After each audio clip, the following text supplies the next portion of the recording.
हम लोग बात करेंगे आज रेस और कॉलोनियल नॉलेज की। सबसे पहली बात तो इसमें ये है कि हम लोगों को रेस और कास्ट को दोनों को एक तरह से एक समझ करके कॉलोनियल ऑफिसर्स ने देखा है, ठीक। और बाद में इसी चीज़ को जो है और आगे मजबूत कर दिया। और हमारी आज की डेट में जो सोसाइटी है, इनफैक्ट अगर हम देखें तो बहुत हद तक के प्रभावित है। कॉलोनियल पावर ने एक तरह से क्या किया है कि क्रिस्टलाइज कर दिया है चीज़ों को। मतलब जो चीज़ें बहुत धुंधली हुआ करती होंगी उसको बहुत ज़्यादा इंस्टीट्यूशनलाइज, संस्थागतीकरण उसका किया। और क्या किया, और उसको जो है क्रिस्टलाइज कर दिया है, एकदम क्रिस्टल क्लियर कर दिया, इंस्टीट्यूशन में बना दिया, ठीक है। इन सब के पीछे एक उनकी अपनी समझ भी थी। और दूसरी चीज़ ये है कि कई फेजेस आए हैं इंडियन हिस्ट्री के अंदर जिसमें ये सारी चीज़ें धीरे धीरे होती गई। जैसे एक बहुत बड़ा फेज़ है 1857 का, और उससे पहले अगर हम लोग देखें तो 1757 भी, प्लासी का युद्ध भी एक बहुत बड़ी घटना रही है, ठीक है। बहुत बड़ी घटना इसलिए रही है कि 1757 में जब प्लासी का युद्ध हुआ तो सबसे पहले एक तरह से इनको पॉलिटिकल पावर बनने का मौका मिल गया ईस्ट इंडिया कंपनी को। ईस्ट इंडिया कंपनी जो है पॉलिटिकल पावर बन गई और उसने एक तरह से बंगाल के नवाब को कंट्रोल करना शुरू किया। फिर दूसरी बात हुई जो सबसे बड़ी, वो क्या थी, 1765 का दीवानी का मिलना। जब दीवानी मिल गई तो उनको क्या चीज़ हो गया कि स्टेट को अब डायरेक्ट कंट्रोल एक तरह से करना पड़ा, इसलिए कि उनको अब टैक्स वसूलना था, ठीक। अब यहाँ पर उनका एक तरह से दोहरी सोच नज़र आती है। क्या, सबसे पहली बात कि ईस्ट इंडिया कंपनी ये कभी नहीं भूली कि उसको अपने स्टॉक होल्डर को पैसे देने हैं, ठीक, यानी प्रॉफिट कमा करके देना है। दूसरी बात ये रही कि अब उसको जो है एक नई तरह की सिचुएशन में काम करना है। सबसे पहला क्या हुआ, 1765 में उनको दीवानी मिल गई, जिससे क्या है उनको अपने ट्रेड को फाइनेंस करने का एक तरीका मिल गया। यहाँ पर जो ट्रेड था उसके लिए पैसा उनको अब बाहर से नहीं लाना पड़ता था, यहाँ से रेवेन्यू कलेक्शन किया और रेवेन्यू कलेक्शन करके यहीं से सामान खरीदे और सामान खरीद करके बाहर बेच दिया। जो आपने शायद ट्रायंगुलर ट्रेड के बारे में सुना होगा, चाइना सामान भेजा और चाइना से अमेरिका जो एक रिलेशन जो बना, तो इंडिया, चाइना और अमेरिका का एक ट्रेड चलता था जिसको ट्रायंगुलर ट्रेड कहते थे। उसी के क्रम में जो है अफीम युद्ध भी हुआ था चाइना की हिस्ट्री में, ओपियम वार, और बहुत बड़ी घटना थी एक तरह से। तो क्या चीज़ था कि इस तरह का ट्रेड चल रहा था और यहाँ पर इसको फाइनेंस करने के लिए क्या मिल गया था, रेवेन्यू मिल गया था। लेकिन क्या चीज़ है कि 1765 में जो रेवेन्यू की यानी मिला, यानी जो दीवानी का राइट प्राप्त हुआ, वो रेवेन्यू का सिर्फ राइट प्राप्त हुआ था, उनको जो है रेवेन्यू कलेक्शन में बड़ी प्रॉब्लम आ रही थी। शुरुआती दौर में जो मुग़ल ऑफिसर्स थे उन्हीं का इस्तेमाल किया गया। बाद में इनको लगा कि बहुत ज़्यादा जो है नुकसान हो रहा है उनको, इसलिए कि बहुत ज़्यादा फ़ायदा नहीं मिल रहा है, यानी जितना उनको चाहत थी और ज़्यादा से ज़्यादा लूटने की, तो वो चाहत पूरी नहीं हो पा रही थी। तो उनको लगा कि हमें खुद समझना चाहिए इस पूरे इसको क्या कहते हैं सिस्टम को, कि रेवेन्यू कैसे कलेक्ट किया जाए और कैसे समझा जाए उसको। तो रेवेन्यू कलेक्ट करने की जो कोशिश थी एक बहुत बड़ी कोशिश थी और उसमें जो है बहुत सारी नई नई चीज़ों को समझने की ज़रूरत थी। उस दौरान क्या हुआ कि भाई कई दफ़ा उनके साथ उनसे जो है बहुत ज़्यादा ज़्यादती भी हो गई और जनता को समझा नहीं कि कैसे कैसे, चूँकि यहाँ पर जो रेवेन्यू कलेक्ट करने का ये था, मतलब सिस्टम था, रेवेन्यू सिस्टम जो था वो डिफरेंट था, हर इलाके में अलग था। दूसरी चीज़, अलग अलग सिचुएशन में अलग अलग था। अगर मुग़ल रेवेन्यू सिस्टम को समझेंगे तो बहुत ही कॉम्प्लेक्स रेवेन्यू सिस्टम था। नस्की, फिर आपके जो ज़ब्ती प्रोविंस होते थे उसके अंदर भी जो है कहीं कहीं पर ज़मींदार के राइट ज़्यादा हैं, कहीं पर कम हैं, जागीरदार के राइट्स क्या हैं। तो एक लैंड के ऊपर सेवरल, जिसको आप कह सकते हैं कि सक्सेसिव राइट्स थे, रेवेन्यू के राइट्स थे, यानी ज़मींदार का भी है, पीजेंट का भी है, और फिर उसके बाद जो है ऊपर जागीरदार और एस्टेट का भी है, उसके ऊपर से कई सेस हैं। तो इस तरह से बहुत तरह के राइट्स जुड़े हुए थे सक्सेसिव राइट्स थे एक ज़मीन के ऊपर। तो ये सब कॉम्प्लेक्स नेचर जो है उनको थोड़ा सा समझने में मुश्किल हो रही थी, जिसके चक्कर में शुरुआती दौर में बहुत सारे जो है उन्होंने एक्सप्लॉयटेटिव एक तरह से वो रखा, अपना सिस्टम उनका चला, जिसकी वजह से जो है आप देखिएगा कि बहुत सारे शुरुआती दौर में ही जो है कुछ विद्रोह देखने के लिए मिलते हैं। जो दो तरह के विद्रोह आपको ज़्यादातर आपको पता होंगे, आपने सुना होगा एक सन्यासी फ़कीर सन्यासी विद्रोह के बारे में सुना होगा, ठीक, फ़कीर सन्यासी मूवमेंट, जिसमें जो है फ़कीरों और सन्यासियों ने जो है विद्रोह कर दिया था, क्योंकि फ़कीरों और सन्यासियों को अंग्रेज़ ये समझ रहे थे कि ये टैक्स वसूलने वाले लोग हैं और एक तरह का टैक्स वसूल रहे हैं। तो उनको ये चीज़ पसंद नहीं आ रही थी कि जो इनको जो दान दिया जाता है या जो भीख दी जाती है, तो वो असल में टैक्स नहीं वसूल रहे हैं, वो उनका मतलब जो भी है एक तरीका है, यहाँ का सिस्टम था। तो कहने का मतलब इस वजह से उनके पीछे पड़ गए वो मजनू शाह और इस तरह के जो बहुत सारे आपके दुद्दू मियाँ और इस तरह के जो बहुत सारे जो फ़कीर थे और सन्यासी थे, उन सब ने मिलकर के विद्रोह कर दिया और बड़ी परेशानी झेलनी पड़ी थी ब्रिटिश गवर्नमेंट को। तो पहली परेशानी वो एक तरह से थी। दूसरी जो है ट्राइबल्स की तरफ से परेशानियां आना शुरू हो गई थी, ठीक है। तो इन सब परेशानियों ने ईस्ट इंडिया कंपनी को कुछ समझने पे मजबूर कर दिया। उनको लगा कि हमें इनको समझना चाहिए, इनको समझना पड़ेगा।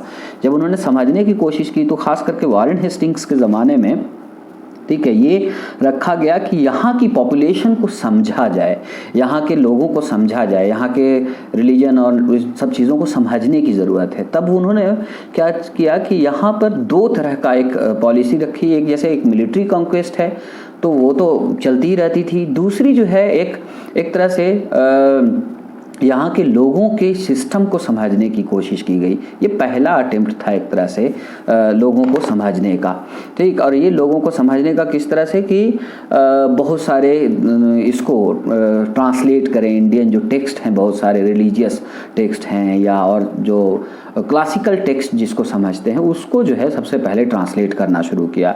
विलियम जोन्स का नाम सुना होगा आप लोगों ने। विलियम जोन्स जो है पुराने जो है एक तरह से ओरिएंटलिस्ट थे और उन्होंने जो है क्या किया कि मानव धर्म शास्त्र की जो है ट्रांसलेशन किया, मनुस्मृति की जिसको कहते हैं वो ट्रांसलेशन किया। ऐसे बहुत सारी चीज़ों की का ट्रांसलेशन जो है वो 1781 के बाद से जो है वो शुरू हो रहा है, ठीक है। 1781 के बाद जो है वो इस तरह के जो विद्रोह वगैरह चल रहे थे, तो उसके बाद से जो है ये सारी शुरुआत होने लगी। अब ये ट्रांसलेशन वगैरह जो है थोड़ा और पीक पे गया। पीक पे कब गया? जब नेपोलियन बोनापार्टे ने इजिप्ट के ऊपर अटैक किया। ये शायद 1791 वगैरह के आसपास में अटैक किया और वो 1791 के बाद जो है वो 1791 या 93 ध्यान नहीं आ रहा है, जो भी इन्हीं दो में डेट में से कोई एक डेट है। तो जब अटैक किया वहाँ पर, तो यहाँ पर बहुत सारे लोगों को ले करके अपने साथ जो इजिप्ट जब गया, तो इजिप्ट पर जब गया तो उसने जो है क्या किया कि बहुत सारे ओरिएंटलिस्ट को ले करके गया। कहाँ? इजिप्ट। ओरिएंटलिस्ट्स को लेकर के गया इजिप्ट में जा कर के, और वहाँ पर ममलूक जो डायनेस्टी थी, मतलब ममलूक जो किंग थे, बड़ा इंटरेस्टिंग है ये कि ममलूक जो किंग थे वहाँ पर, उनको खिलाफ जो है वहाँ की जनता को एक तरह से ये समझाने की कोशिश की कि हम तुमको जो है ममलूक जनता से, ममलूक शासकों से आज़ादी दिला रहे हैं। और क्या चीज़ दिला रहे हैं कि जो तुम्हारा जो धर्म कहता है ना, जो इस्लाम धर्म कहता है, उसके अनुसार ममलूक काम नहीं कर रहे थे। असल में तुम्हारा धर्म क्या कहता है वो मैं बताता हूँ, ठीक। उन्होंने जो इस्लामिक टेक्स्ट थे उनका ट्रांसलेशन और उसको जो है समझ करके उनको समझाना शुरू किया इनफैक्ट, और वहाँ की सारी जो इतिहास है उसको खंगालना शुरू किया। पिरामिड से लेकर के हर चीज़ को स्टडी करना शुरू करवाया, और अपने साथ एक अच्छा खासा ओरिएंटलिस्ट स्कॉलर्स का ग्रुप लेकर के गया था वो, ठीक। वहाँ पर क्या आर्गूमेंट दिया कि ममलूकों को आर्गूमेंट दे रहा है, ममलूकों के खिलाफ वहाँ की जनता को आर्गूमेंट दे रहा है कि ममलूक मुस्लिम सुल्तान थे, लेकिन उनको ये दिखा रहा है ये कि जनता को, या जो वहाँ के जो क्या कहते हैं जो ये क्लास है, क्या कहते हैं वो, इसका पुजारी क्लास जिसको कह लीजिए, उलमा वर्ग जिसको कह लीजिए, उलमा वर्ग जो है उसको ये समझाने की कोशिश की गई कि जो तुम्हारे यहाँ जो ये शासन कर रहे हैं ममलूक असल में क्या है, वो सही इस्लाम को के हिसाब से शासन नहीं कर रहे हैं। सही इस्लाम क्या है वो मैं बता रहा हूँ, देखो टेक्स्ट में तुम्हारे ये लिखा हुआ है, तुम्हारे ये लिखा हुआ है, और इस तरह से अपने आप को ये कोशिश किया साबित करने की, किसने, नेपोलियन बोनापार्ट ने, कि मैं जो हूँ एक ओरिजिनल इस्लाम लेकर के आया हूँ, और इसके सामने जो है जो तुम्हारा जो ममलूक डायनेस्टी जो प्रैक्टिस कर रही है वो सही इस्लाम नहीं है। तो हम क्या कर रहे हैं, हम रेस्क्यू कर रहे हैं आपको। इजिप्ट में मुसलमान रूलर से मुसलमान आबादी को वो रेस्क्यू कर रहे हैं, ठीक, और वो रेस्क्यू करके क्या कर रहे हैं कि ये है असल इस्लाम, ओरिजिनल इस्लाम। तो क्या हो गया कि ओरिएंटलिस्ट बता रहे हैं किनको, ओरिएंटल पीपल को, कि तुम्हारी जो व्यवस्था है या तुम्हारी जो असल व्यवस्था होनी चाहिए वो क्या है। क्या था ये, बड़ी इंटरेस्टिंग एग्जाम्पल था एक तरह से ब्रिटिशर्स के लिए भी।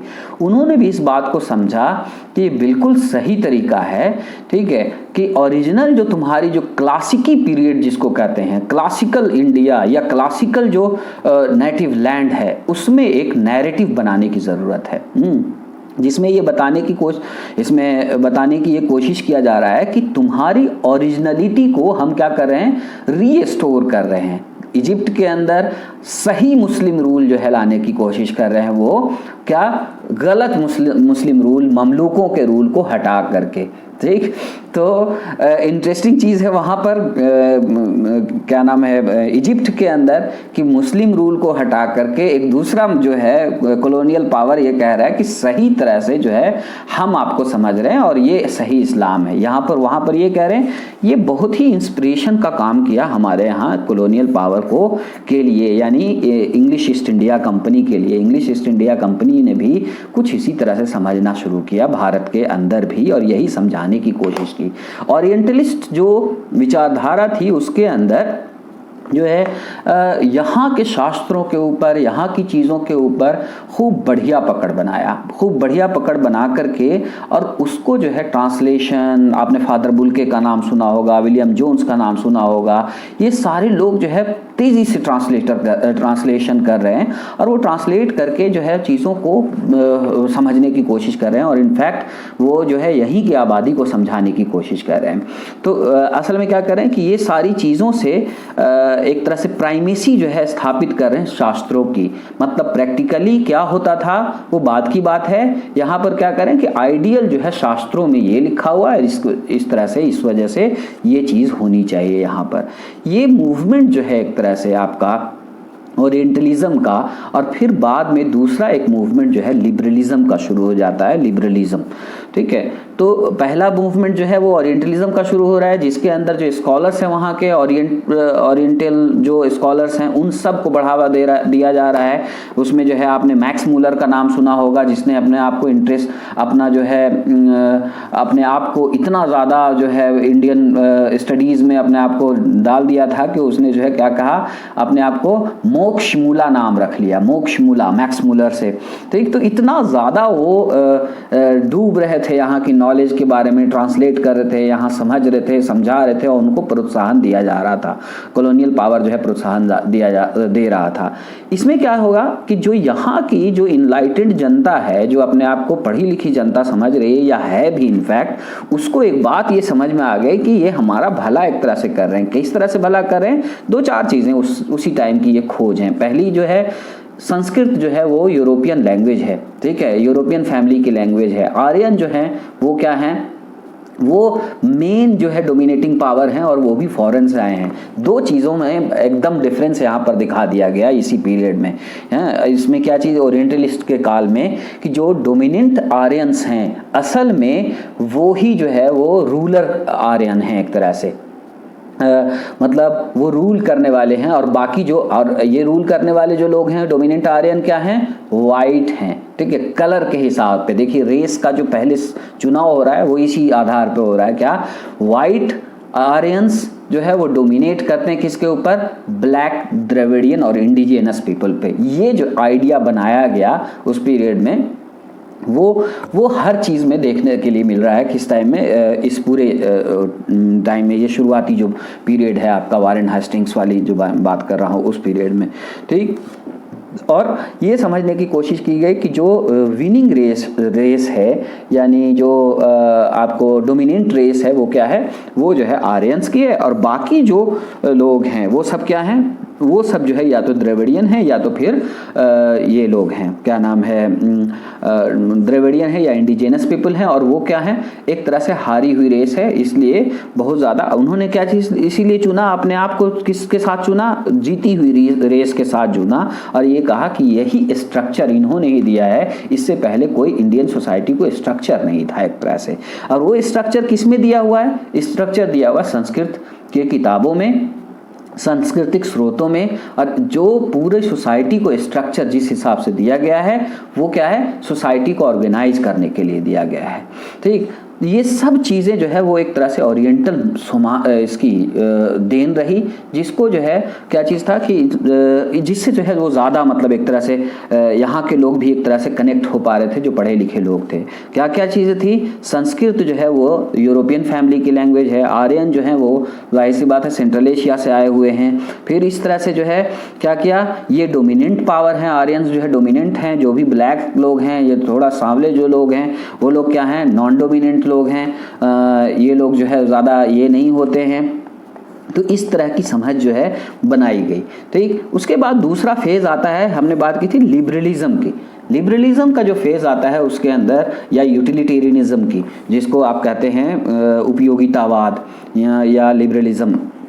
लिबरलिज्म के लिए जो है वो दूसरा ये है वर्ड है एक तरह से।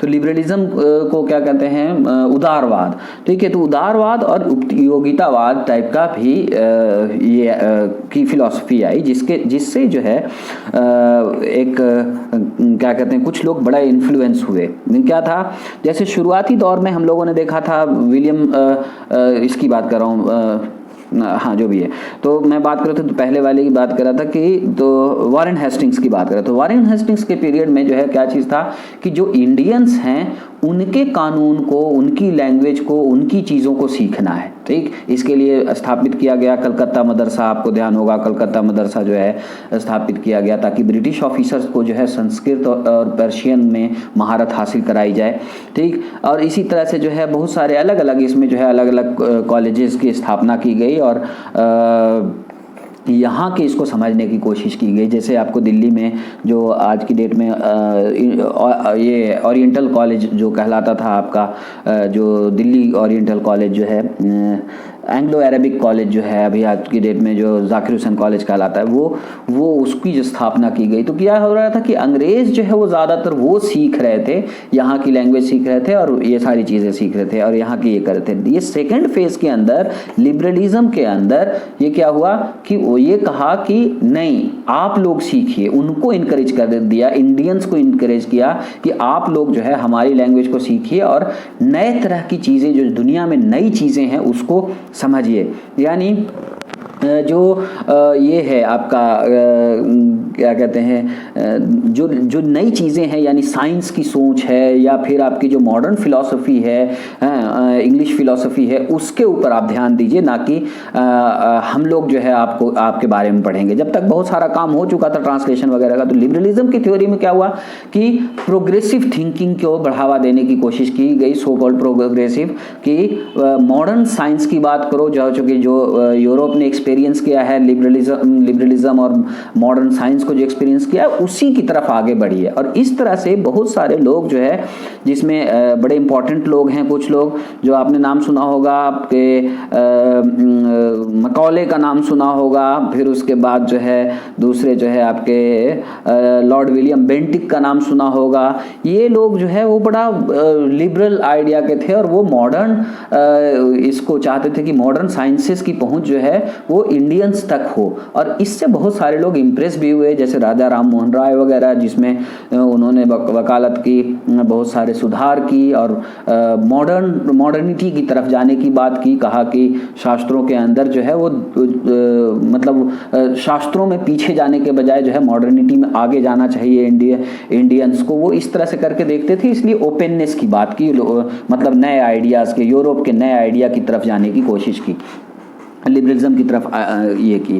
तो ये दूसरी सोच थी एक तरह से, जिसमें उनको जो है क्या किया गया। अब इसमें भी क्या हो रहा था कि पहले जो हमने देखा कि आर्यंस को डोमिनेंट पावर माना गया था, और इसमें लिबरलिज्म के अंदर भी चूंकि ये मॉडर्न जो साइंस का या मॉडर्निटी की जो पहुंच थी वो शिक्षा आधारित एक तरह से थी, और शिक्षा की वकालत थी, और पहले ही से यहाँ ब्राह्मणों की शिक्षा के ऊपर एक तरह से जोर था। इस वजह से ब्राह्मण का एक्सेस जो है वो शिक्षा में ज़्यादा था, जिस वजह से एक तरह से जब लिबरलिज्म का एक तरह से दौर आता है तो क्या होता है कि ब्राह्मणों के लिए या पढ़े लिखे क्लास के लिए, कायस्थ वगैरह जो हैं, उनके लिए जो है एक रास्ता खुल जाता है, इसलिए कि वो इंग्लिश पढ़ते हैं, वो फिलॉसफी की तरफ जाने की कोशिश करते हैं। इसलिए कि जो सेकंड फेज़ में यानी लिबरलिज्म के जो फेज़ है उसके अंदर ये रखा गया कि जो इंडियंस हैं वो भी जो है क्या कर सकते हैं, जो नौकरियां हैं उसके अंदर वो पार्टिसिपेट कर सकते हैं, जाहिर सी बात है लोअर लेवल पर। और उनको जो है नौकरी मिल रही थी इसलिए कि ये क्या कहते हैं, उनके एडमिनिस्ट्रेशन में जो है वो एक सपोर्ट स्टाफ के रूप में काम कर सकते थे, इसलिए कि ये लोग जो है वो शिक्षा के इसमें थे और उनको शिक्षा के फील्ड में थे, मतलब उन्होंने सीखा था। और उसके साथ साथ क्या चीज़ किया था कि प्रोग्रेसिव साइंस की तरफ वो सीखना चाहते थे, तो एक तरह से उनको फिर से डोमिनेंस एक तरह से मिलता चला गया, यानी ब्राह्मण को या जो कायस्थ हैं उनको, तो इन लोगों को जो अपर कास्ट है उसको एक तरह से ये जो खास करके जो जिसको आर्यंस कहते हैं उनको एक तरह से इंपॉर्टेंस मिल गया, और वो इंपॉर्टेंस यहाँ पर बना रह गया। ठीक, तीसरा एक बहुत बड़ा फेज आता है आपका 1857 का। 1857 के विद्रोह में बहुत सारा चेंज आ गया। 1857 के विद्रोह में जो है ने क्या हुआ कि जाहिर सी बात है बहुत ज़्यादा डिवास्टेशन हुआ, अंग्रेज़ों को समझ में नहीं आया कि क्या हो रहा है ये सारी चीज़ें। और ऐसे टाइम में जब इसकी एनालिसिस करने की कोशिश की गई तो इस एनालिसिस में ये लोग पहुँचे कि ये हमारे यहाँ हमारी वाइडर पॉलिसी की वजह से कोई विद्रोह नहीं हुआ है। क्यों हुआ है? इसलिए कि कास्ट और रिलीजन जो है बड़ी मायने रखता है यहाँ पर इंडिया में, जिसको हम लोगों ने नहीं समझा। लोगों ने क्या चीज़ देखा कि मिशनरियों का इफेक्ट रहा, जिसमें लोगों ने बहुत ज़्यादा एंटी मिशनरी होने की वजह से, मतलब लोगों ने समझा कि गवर्नमेंट जो है चूँकि साथ देती है शायद मिशनरी का, और दोनों जो है हम एक तरह से उन्होंने लिया कि हमारे रिलीजन में और हमारे किस चीज़ में, हमारे सामाजिक ताने बाने में जो है वो इंटरफेरेंस है मिशनरियों का, यानी मिशनरी जो है वो क्या कर रहे हैं, हमारे रिलीजन पर भी खतरा है, ऐसा समझा लोगों ने, और किस चीज़ पर, हमारे सामाजिक ताने बाने पर भी जो है वो खतरा है।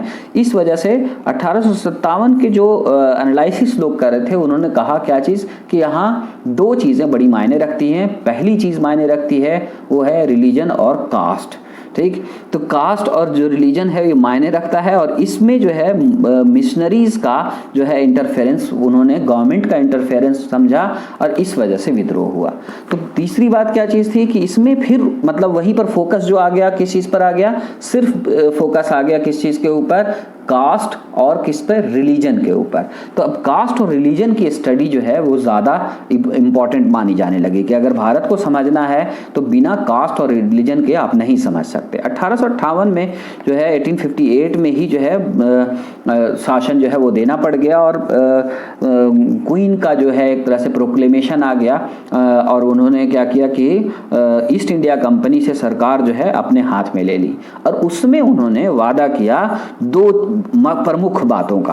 क्या था कि क्वींस के प्रोक्लेमेशन में पहली बात तो थी कि सारे लोगों की कास्ट और धर्म के हिसाब से उनके साथ डील किया जाएगा, मतलब उनकी रक्षा की जाएगी, जो उनकी कास्ट है उनकी भी रक्षा होगी, और जो जिनका जो धर्म है, ट्रेडिशन है, रिलीजन है, उसकी भी रक्षा होगी, उसके अनुसार ही काम किया जाएगा, दूसरी चीज़ों के अनुसार काम नहीं होगा। दूसरी जो प्रमुख बात थी वो ये थी कि इंडियंस को भी उनकी योग्यता के अनुसार जो है शासन में हिस्सा दिया जाएगा। तो यानी फिर क्या चीज़ हो गई, पहले तो अप्रत्यक्ष रूप से उनको जो है सपोर्ट स्टाफ में रखा जा रहा था, अब ये कह रहे हैं कि आप शासन में जितना भी आप हासिल कर सकते हो, जिस लेवल की आप शिक्षा हासिल करते हो उस लेवल की आपको शासन के अंदर नौकरी मिल सकती है। ठीक, तो ये दोनों चीज़ें फिर से बड़ी इंपॉर्टेंट हो गई। पहली बात ये कि ऑलरेडी जिनकी ये समझ बनी हुई थी कि सरकार की जो समझ बनी हुई थी कि जाति आधारित और रिलीजन आधारित जो छूट है वो दी जाएगी आपको। दूसरी बात क्या चीज़ है कि इंडियंस को भी जो है उनकी क्या होती है, उनकी जो योग्यता है उसके अनुसार उनको भी क्या दिया जाएगा, नौकरियां दी जाएंगी। तो अब ये दोनों चीज़ें फिर से बेनिफिट करती हैं किसको, वही कास्ट और इसको रिलीजन को। अब इसमें समझे क्या है, पहला जो आपको जो मुख्य बात जो कही थी विक्टोरिया क्वीन के प्रोक्लेमेशन में, वो ये कि धर्म और जाति के हिसाब से आपको क्या किया जाएगा, आपको छूट दी जाएगी कि मतलब आप अपने धर्म और जाति को माने और उन्हीं के हिसाब से आपका इनहेरिटेंस, आपका जो सारी चीज़ें हैं वो तय किया जाएगा। अब इसमें क्या हो जाता है कि अब धर्म क्या है, ठीक, तो धर्म वो नहीं है ना जो आप बताएंगे, धर्म क्या है, धर्म जो स्क्रिप्चर में लिखा हुआ है। ठीक, ऐसे ही जब 1860 के अंदर जब ये हो रहा है, क्या कहते हैं, गवर्नमेंट ऑफ इंडिया एक तरह से पहला एक्ट आ रहा है इसके बाद, तो उसके अंदर जो है ये बात कह दी जा रही है कि आपको मतलब ये एक्सेप्ट किया जा रहा है इनफैक्ट कि आपको जो है धर्म और जाति जो के हिसाब से आपका ट्रीटमेंट होगा। और जैसे कहीं पर क्या होगा कि कुरान अगर बेसिस है कि कहीं पर आपकी प्रॉपर्टी, आपके सिविल मैटर का, तो वैसे ही जो है हिंदू धर्म के हिसाब से जो उनके ग्रंथ हैं उनको हम मान्यता देंगे। ठीक है, तो उन्होंने कुछ ग्रंथों को चुन लिया है, ठीक, और वो चीज़ें हो गई कि धर्म के हिसाब से। अब हर टाइम में जिस समय की हम लोग बात कर रहे हैं उस टाइम में धर्म इतना रिजिड आइडेंटिटी के साथ न धर्म था न जाति थी उस हिसाब से अगर देखा जाए तो, ठीक, बल्कि जाति या जिसको आप कह सकते हैं वो क्लास और जाति जो भले ही मायने रखती थी, धर्म बहुत ज़्यादा क्रिस्टल आइडेंटिटी के साथ नहीं था, जिसका बहुत सारा एग्जाम्पल आपको मिल सकता है। वो इस तरह से मिल सकता है कि आपको शायद ध्यान होगा, बताया होगा मैंने कभी न कभी पिछली बार भी क्लास में है क्या कि जैसे कच्छी मेनन है, मुस्लिम है लेकिन उनके यहाँ जो है हिंदू लॉ लागू होता है। ऐसे ही मोपला जो मालाबार रीजन के हैं उनके यहाँ भी जो है वो हिंदू लॉ लागू होता है जबकि वो मुस्लिम है। ठीक, तो इस तरह से बहुत सारे ट्रेडिशन ऐसे रहे हैं जो बहुत ही बीच बीच के रहे हैं। बहुत सारी चीज़ें हैं कि अब कोई जो है उस ज़माने में अपने आप को हिंदू अगर कहे तो इसका मतलब ये था कि वो राजपूत है या बड़ी कास्ट का रूलर कम्युनिटी का है, कुछ इस तरह का है। ऐसे ही अगर कोई मुसलमान कहे तो वो तुर्क है, सीधा तुर्क लेवल का है, बीच का कोई नहीं होता। रिचर्ड ईटन की बहुत अच्छी स्टडी है इसके ऊपर बंगाल के अंदर खास करके। तो ये दोनों चीज़ें मतलब उस रिचर्ड ईटन की स्टडी के मामले में ये है कि वो बहुत सारे लोग जो है वो अपने आप को समझते ही नहीं थे कि वो मुसलमान है कि हिंदू हैं, उनको पता ही नहीं था। ठीक, तो इस तरह से कैसे उनकी आइडेंटिटी जो है ये दोनों बातें एक तरह से क्रिस्टलाइज कर देती हैं। पहला डोमिनेंट पोजीशन में देती है उसको जो ऑलरेडी जिसको धर्मशास्त्र जो है डोमिनेंट पोजीशन में रखता है, जहाँ पर कौन हो जाएगा, जाहिर सी बात है वर्ना सिस्टम के हिसाब से अगर हम जो कि मानव धर्मशास्त्र को जो है मेन ये माना गया है, मनुस्मृति को जब मेन माना जा रहा था, और इसमें जो डोमिनेंट क्लास है वो क्यों कहेगा कि हाँ हमको ये नहीं चाहिए, हमको ये चाहिए, जाहिर सी बात है वो उसके फेवर में जा रहा है वो, तो वो उस पर जोर पड़ गया। दूसरा जो है जो इंडियंस जो पढ़े लिखे होंगे वही तो नौकरी में जाएंगे। तो क्या हो रहा है, एक सही शुद्ध हिंदू स्टेट बनाने की कोशिश एक तरह से कौन कर रहा है, ब्रिटिश जो ये है सरकार है वो कर रही है इस पीरियड के बाद, 1850 के बाद, 1857 के बाद। ये चीज़ जो है आपको देखने के लिए मिलेगी ये चीज़ देखने के लिए मिलेगी किस चीज़ के अंदर, ये चीज़ देखने के लिए मिल रही है आपको सबसे पहले जब सेंसस हो रहा है। सेंसस के अंदर भी क्या किया गया कि सेंसस के अंदर जो सवाल पूछे गए लोगों से, वो सवाल पूछे गए धर्म के आधार पर रखा गया, जबकि खुद जहाँ सेंसस यूरोप में जहाँ पे सेंसस होता था वहाँ पे धर्म कोई मायने नहीं रखता था, धर्म के नाम पर कोई सवाल नहीं पूछा जाता था। क्योंकि यहाँ ये समझा गया कि जब तक हम स्टैटिकल पूरी जानकारी ना रखें, इथनोग्राफिक पूरी जानकारी ना रखें, तब तक जो है हम इस चीज़ को नहीं समझ सकते कि स्टेट जो है वो मतलब भारत को नहीं समझ सकते। इसलिए इसके अंदर सेंसस के अंदर जो 1871 से जो है पूरे देश में लागू किया उन्होंने, 1854 में जो है पहली बार जो है फोर्ट विलियम रीजन में हुआ था, लेकिन 1871 से जो है वो पूरी तरह से पूरे देश में लागू किया गया। अब इस पीरियड में क्या हुआ कि बहुत सारे क्वेश्चन जो है दो चीज़ों से ज़्यादा थे, एक रिलीजन से और दूसरा कास्ट से क्वेश्चन ज़्यादा थे।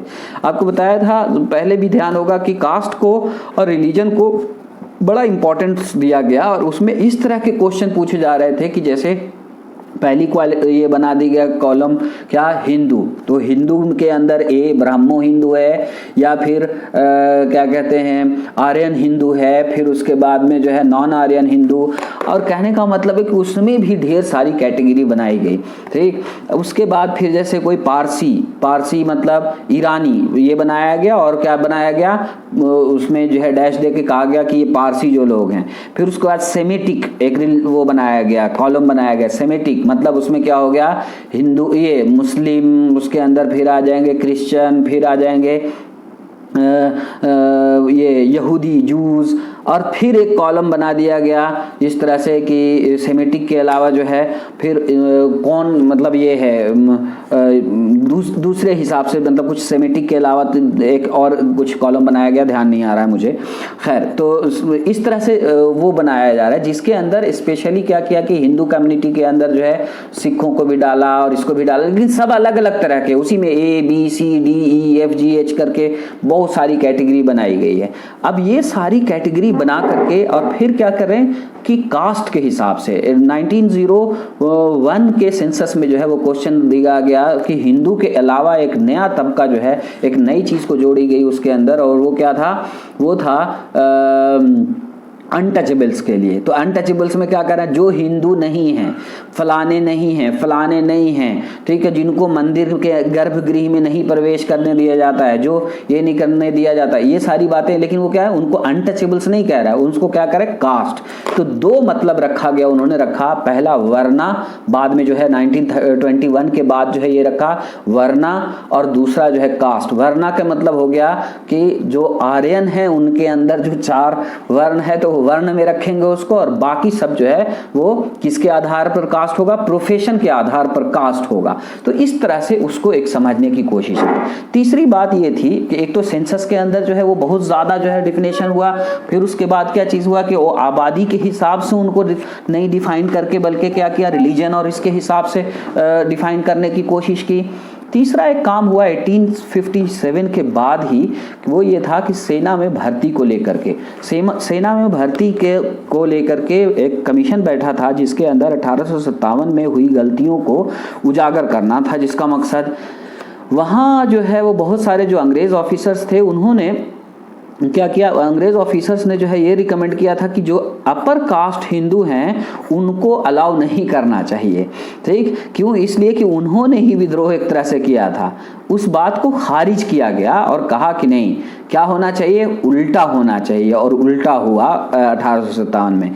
यहाँ पर ढूंढना शुरू किया मार्शल रेस, कि यहाँ पर जो मार्शल रेस है उसको अगर हम रिस्पेक्ट देंगे, मार्शल रेस को अगर हम ये रखेंगे, अपने साथ में रखेंगे, तो क्या होगा, तो ये सिस्टम बना रहेगा जो शुरुआती दौर से यहाँ का सिस्टम है। ठीक है, तो मार्शल रेस अगर हम ढूंढते हैं तो क्या करेंगे, उनको इंक्लूड करेंगे आर्मी के अंदर, जो नॉन मार्शल रेस है उनको हम एक्सक्लूड करेंगे, उनको जो है आर्मी में नहीं रखेंगे। और इस तरह से पहली बार एक ये रखा गया कि हर रेजिमेंट बनाया गया अलग अलग मार्शल रेस ढूंढ करके।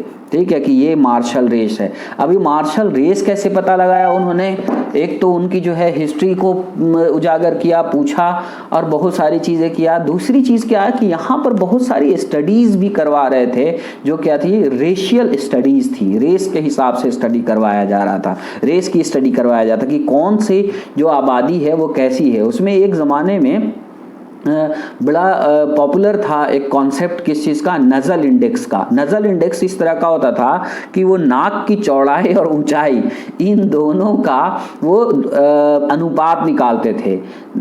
अगर चौड़ाई के अनुपात में ऊंचाई का अनुपात ज़्यादा हो तो उसको हायर रेस का मानते थे, डोमिनेंट रेस का मानते थे। तो इस तरह से नज़ल इंडेक्स इसको कहते थे। और रिजले हों या आपके जो ये हैं हंटर हैं, एमडब्ल्यू हंटर हैं, वो इन सब लोगों ने जो है वो क्या चीज़ किया कि उस नज़ल इंडेक्स के ऊपर एक नज़र रखी और उसके हिसाब से जो है रेस को समझने की कोशिश की। और इस तरह से बहाली जो सेना में हो रही है वो किस चीज़ पर हो रही है, और वो हो रही है इसके ऊपर कि मार्शल रेस कौन कौन है। तो मार्शल रेस में ज़्यादातर जो है वो कौन थे, बड़े बड़े जो अपर कास्ट के लोग थे वो मार्शल रेस में काउंट किए गए। कुछ अपर कास्ट के जो नहीं थे वो लोगों को भी इसमें शामिल किया गया था, लेकिन उन लोगों को जिनको शामिल किया गया था उन्होंने अपने आप को बहुत जोर दे करके ये कहा या मनवाने में कामयाब रहे कि वो भी मार्शल रेस के हैं, तो उनको दिया गया था। लेकिन वो बहुत ही नेग्लिजिबल जो है एक तरह से आबादी थी। तीसरी बात देखिएगा कि आर्मी का जो कंपोजिशन है उस कंपोजिशन में भी कुछ लोग जो है वो जो आर्मी के जो और भी बहुत सारे लोग होते हैं उसमें अलग अलग कंपोजिशन के अंदर देखिएगा कि वो कास्ट बेस्ड जो है वो उसकी स्थापना होती है। किस तरह की होती है कि जैसे कुछ लोग कपड़ा धोने वाले होते हैं, उसके अंदर अलग से धोबी की ये होती है, एम्प्लॉयमेंट होती है, नाई की एम्प्लॉयमेंट होती है, उनको रखा जाता है। ये कौन लोग होंगे? जाहिर सी बात है ये कास्ट बेस्ड जो है एम्प्लॉयमेंट होगी। तो क्या चीज़ है कि यहाँ पर भारत के अंदर उस कॉलोनियल इंडिया के अंदर बहुत ज़्यादा इंपॉर्टेंस कास्ट को कॉलोनियल पॉलिसीज़ की वजह से देखने के लिए मिल रहा है कि ये सारे मिल रहे हैं इसमें क्या कहते हैं। लेकिन साथ साथ में आप ये चीज़ देखिएगा, कास्ट और रिलीजन भी इंपॉर्टेंस रखता है, क्योंकि कास्ट के बिना रिलीजन और रिलीजन के बिना कास्ट नहीं रह सकता, तो उसको भी इंपॉर्टेंस दिया गया है। ठीक, तो बेसिकली कहने का मतलब ये है कि जो ये है आपका 1857 के बाद जो अपॉइंटमेंट है इसके अंदर आर्मी के अंदर, वो उसने कास्ट को फर्दर मजबूत किया। ठीक, तो सेंसस हो गया, कास्ट हो गया और सेंसस हो गया, कास्ट वाइज सेंसस हो गया। फिर आपके जो ये है क्या नाम है, एम्प्लॉयमेंट जो है वो आर्मी में एम्प्लॉयमेंट या जनरल एम्प्लॉयमेंट जो है वो जनरली जो है डोमिनेट कर रही थी, किस चीज़ में, कास्ट बेस्ड हो रही थी। और इनफैक्ट अगर देखा जाए तो इनकी फिलॉसफी जो ब्रिटिशर्स की थी वो ये थी कि वो वही ओरिएंटल सोच वाली फिलॉसफी थी, जिसके अंदर क्या चीज़ है कि एक सही इंडिया यानी तभी हो सकता है जब वो इंडिया क्या हो सकता है कि जो कास्ट और रिलीजन के बेस्ड पर हो, यानी ट्रू रिलीजन। जैसे हमने आपकी बात कही थी इसकी क्या नाम है नेपोलियन की, कि नेपोलियन जो है ट्रू इस्लाम को स्थापित कर रहा था फॉल्स इस्लाम से या रूलर से। यहाँ पर तो बड़ी आसानी से ये चीज़ साबित की जा सकती थी कि हमने आपको मुगल से फ्री करा करके जो है एक तरह से क्या किया कि एक ट्रू हिंदू इंडिया, या फिर आप जिसको आप कह सकते हैं कास्ट बेस्ड जो शास्त्र के हिसाब से हिंदू इंडिया जो है हम वो स्थापित करके आपको दे रहे हैं। इसलिए कि जेम्स मिल ने पहले ही जो ये कह दिया था कि हिंदू इंडिया है, मुस्लिम इंडिया है और मॉडर्न इंडिया है।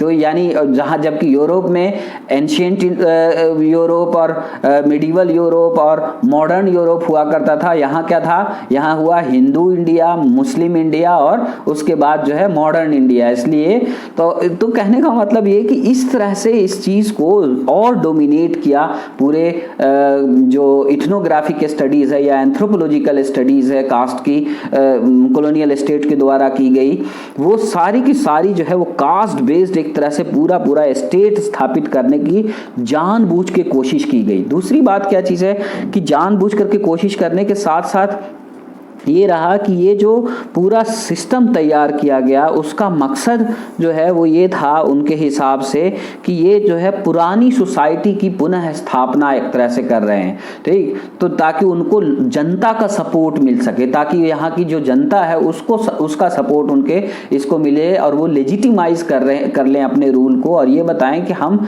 कॉलोनियल शासक की तरह से बाहर के शासक बनकर के रूल नहीं कर रहे हैं, बल्कि कॉलोनियल शासन जो है एक तरह से मेजॉरिटी का रूल है, वो आप ही का रूल है, ठीक है। यही बेसिक चीज़ें थी। और चलिए, अगर कोई क्वेश्चन है तो बताइए। Thank you.